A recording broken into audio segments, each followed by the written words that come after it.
What do you think has essentially led to the lack of support for Netanyahu that we're seeing in these polls, especially given the fact that it appeared that what took place in Lebanon and the targeting of Hamas, of course, the pager beeper targeted, intelligence attack that took out so many Hezbollah fighters was a major win for the prime minister and his government. You have to remember, this government was preceded by like 4 elections that were basically different versions of a tie, as was the 2022 election, essentially. Netanyahu had the support of maybe half the people, barely. Now, his entire term in office, since assuming office in December 2022, has been an almost unprecedented calamity, and many of their policies, like formalizing the Haredi draft exemption, are opposed by a majority of Israelis. And their attempt to kneecap Israeli democracy created such furor in the country that the entire security establishment was saying we're going to be attacked because we're projecting weakness, and that happened.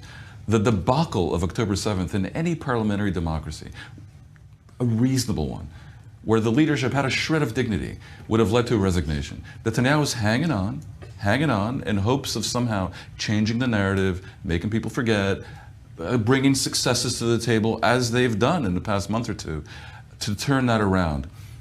Back in October a year ago, 2/3 to 3/4 of the people said they want immediate new elections. Right now, it's 51% versus 39%. That shows that he remains unpopular, but his strategy of playing for time and assuming that his coalition of 64 out of 120 in the Knesset are basically a bunch of lemmings who, if he said, I need you to vote that 2 + 2 is 57, they would. He's assuming this will enable him to survive a bit longer in power, hanging on like a man possessed, to the point where the narrative is different. A war against Iran, something to do with Trump, and so forth. And October 7th will be forgotten. That's what we're looking at. But at the moment, he still doesn't want elections, because he probably still would lose the elections, but he would not be crushed the way he would have been last October and November. All right, Shuri, what's your take? You got 30 seconds here. I think I agree with Dan, because the polls actually show that Netanyahu's strategy is working. He was very unpopular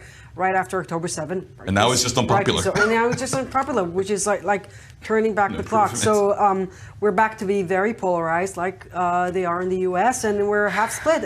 And you see this in Britain, and you see this in Turkey, and you see this in France, and you see this in such other places. And I think it's a global phenomenon, and it's not just a local phenomenon. Quite remarkable.